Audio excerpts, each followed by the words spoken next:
Do you not know that your body is what?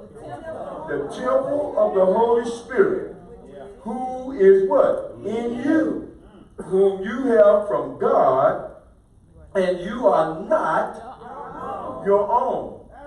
For you were what? Oh my. Therefore, glorify God where? Your body and in your spirit, which are God's. Now, I wanted to lay the foundation there as we start talking about premarital intimacy. Because when we talk about this, y'all got to understand, ladies and gentlemen, we know that we are human beings in this human body, and that this human body is susceptible to feelings and thoughts and things like that, and you have got to be in control of yourself. There is no such thing as the devil made me do it. You did that.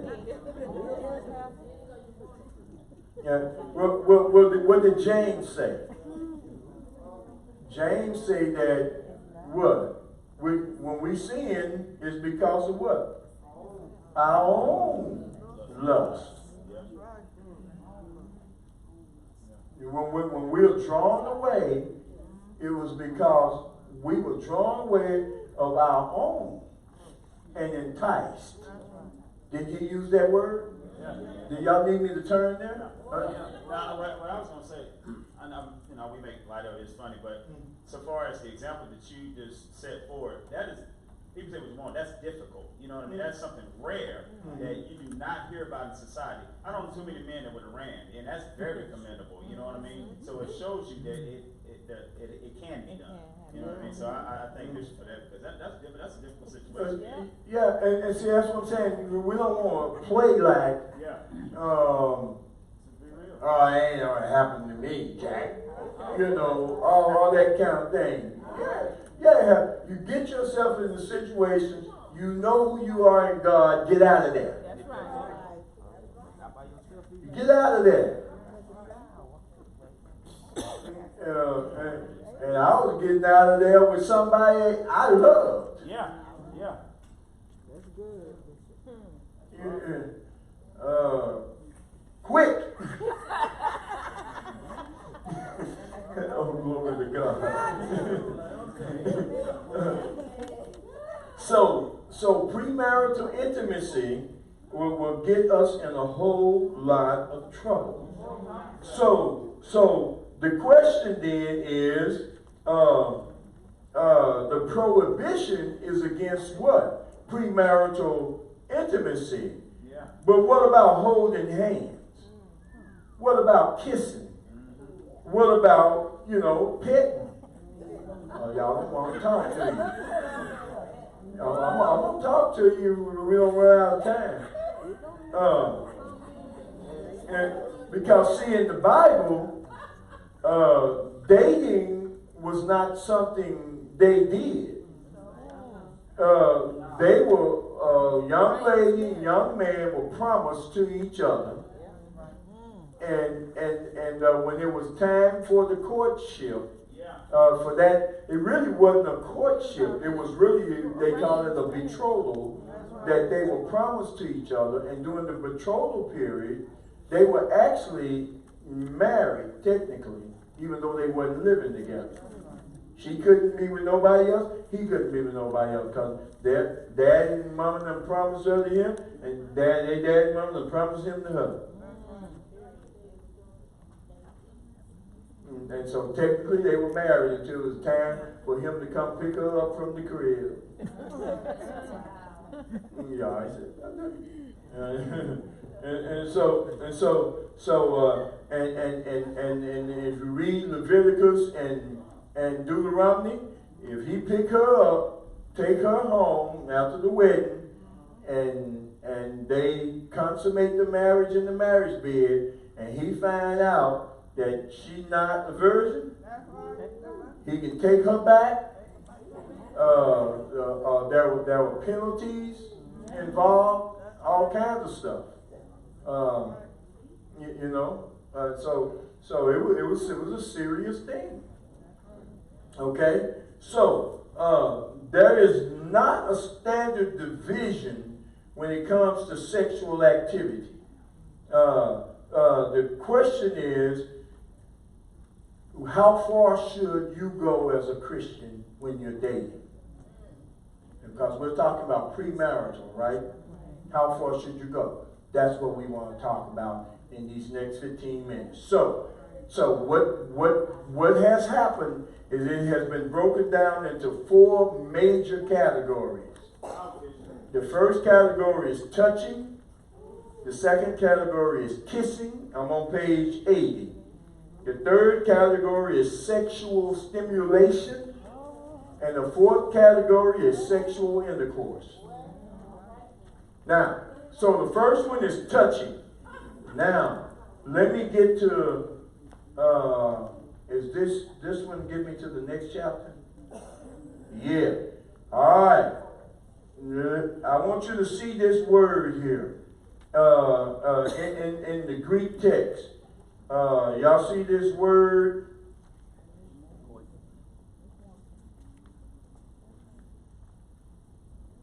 I don't think will it get bigger? It won't get any bigger, really. You see that word? It's written in English for you. Haptomai. For my Greek students, look at G680. Okay. Haptomai. Now, when you look at haptomai, Paul says it's good for a man not to touch a woman, but touch. When you read it, it's like that, isn't it? That's not haptomai. Haptomai is making sexual contact with her. It's adhering to her. It's making a firm connection to her. It's not just a touch. Are y'all with me? So this is not he touched it. Y'all, a haptomai is a middle first person deponent verb. And it's saying that it reflects, a middle verb is reflexive. I cannot, oh, you stay away from you. You dangerous.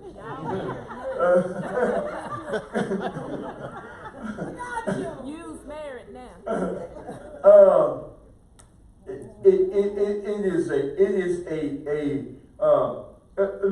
Look at that where it say outline of value is to fasten oneself to. You see that?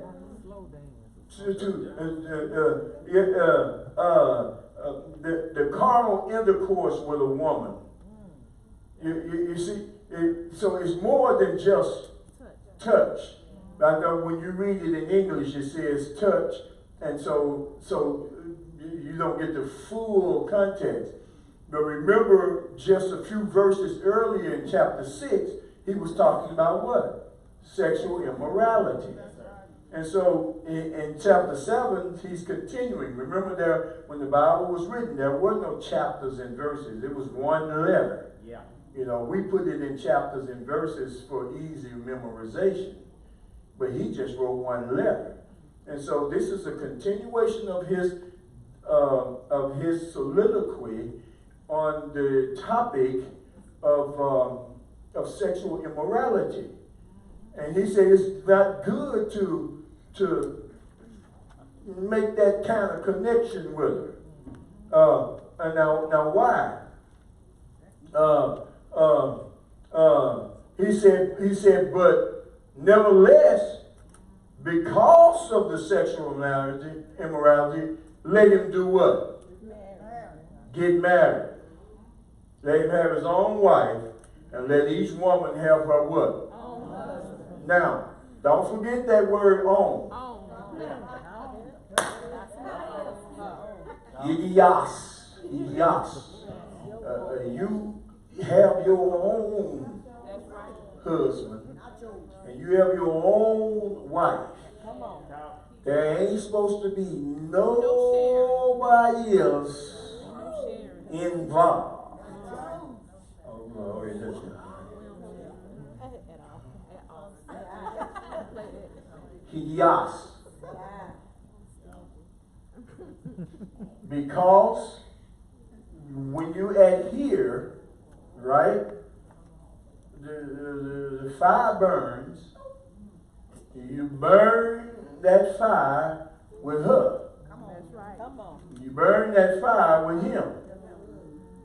Because otherwise, sexual immorality will show up. Am I talking to you? Yes. And so that's why you need your own wife. That's right. Your own husband. That's it. Okay? So now when we talk about touching here, in back to the book, when we talk about touching here, we're not talking about this biblical level of touching. We're talking about Holding hands. the touch. Are y'all with me? So I just wanted y'all to see the difference biblically versus sociologically, from the sociological discussion. Sociologically, touching is holding hands, hugging, walking arm in arm, and walking with your arm around each other, and non-sexual things. Okay? Touching is the first level, and it is considered non-sexual. Somebody say non-sexual. Non-sexual. I'm talking about sociologically. Okay? It is considered non-sexual. So when you're dating and courting, touching should be permissible. Are y'all with me? You ought to be able to hold your date's hand. We're talking premarital now. I know there's a lot of married folk in here, so I'm talking. We're walking. You ought to be able to put your arm around. You ought to be able to walk arm in arm, and you ought to be able. This is non-sexual. All right. Now, level 2 is called kissing. Kissing is the first level that begins a sexual touch. Okay? It shows romance and affection, right? It is seen, listen, as an acceptable premarital sexual activity. It is all right to kiss her, watch this, during the courting phase, not during the dating phase. Now, I know some of y'all, I know my new folks don't know where those phases break at, but when y'all dating, what you doing kissing them? What you doing kissing him? Y'all went out bowling and stuff, and he walked to the door, and y'all, what y'all kissing for? Y'all was just on the date. Tomorrow, she might want to go out with John. And you might want to go out with Jilly. Because what? Y'all were what? Dating. Each other. You don't even know if she is. Now when you move to the time of courtship, the phase where you're courting her, then it's just the two of you. No. John and Jilly shouldn't be in the picture when you're courting. Because now courting means what? You're trying to determine if this is going to be the one. When you start courting, you want to know, I want to know if this is going to be the one mama and daddy gonna get to see, get to know. I want to know if this the one. Yeah. Oh, yeah. So y'all courting now, so A little more serious. so a kiss is allowed.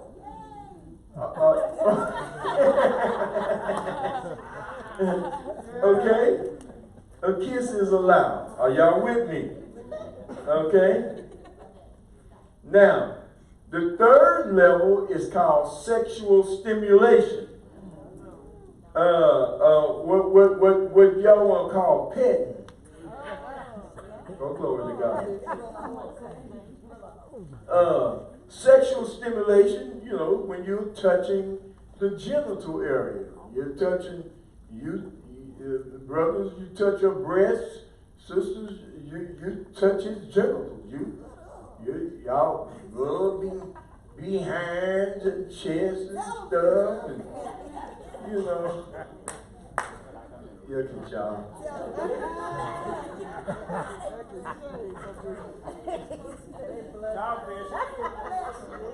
That's right. You need to hear. Alright, ain't no 12th graders in here, is No, sir. Okay. Sexual stimulation includes oral sex. Well, those who. Okay. Okay. So we're talking about sexual stimulation. Okay? And then the fourth level is what? Intercourse. That's when coitus is involved. Okay? That's when y'all call it, they say, well, they going all the way. Y'all know what I'm talking about. I see a hand here. So, stimulation. I know you said kissing was allowed. Where do we stand on stimulation? What do you mean? What was Like when you said kissing was allowed in courting, right? in the courting phase? Where is that allowed, not allowed? No. Stimulation. Kissing is allowed. No, kissing, yes. Yes. The other one, no. Right? No. That's what I wanted. You didn't say that. You just. Oh, okay. I need to write that down. Okay, let's make that clear. Yes. Yeah. Don't be doing no sexual stimulation during the courting phase. No.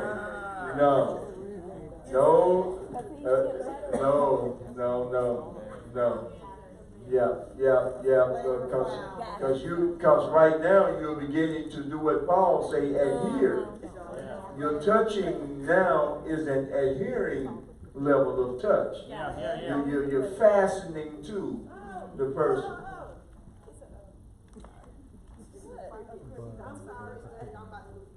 Okay. All right. So now let's look at. I want y'all to see this before the kids come in.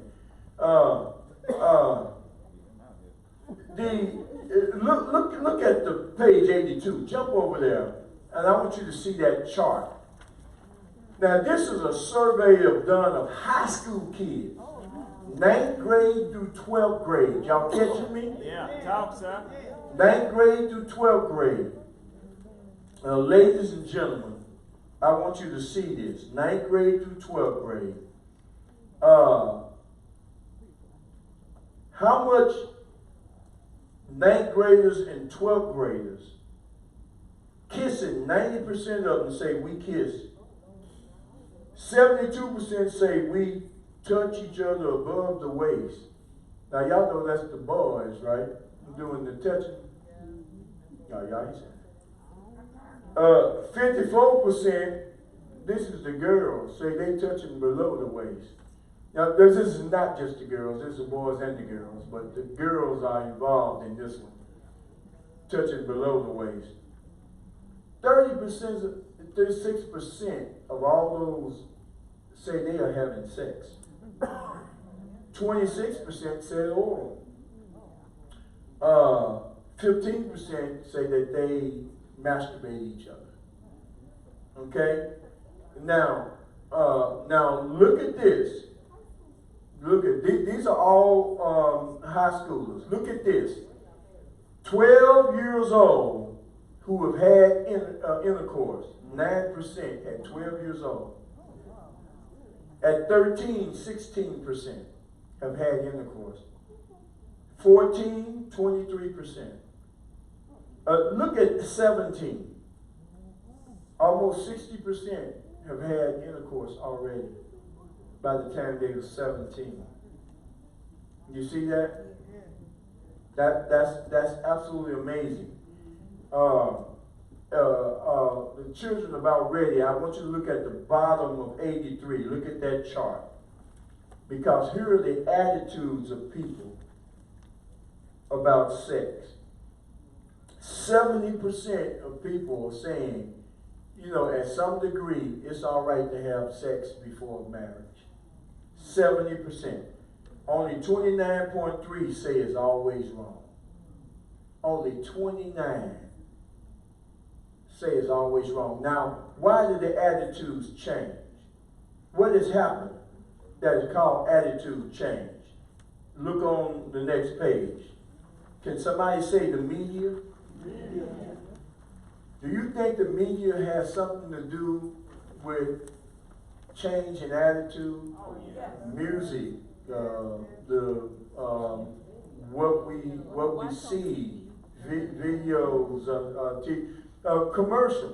That was a commercial about a plumber and his pants down the back of his top, you know.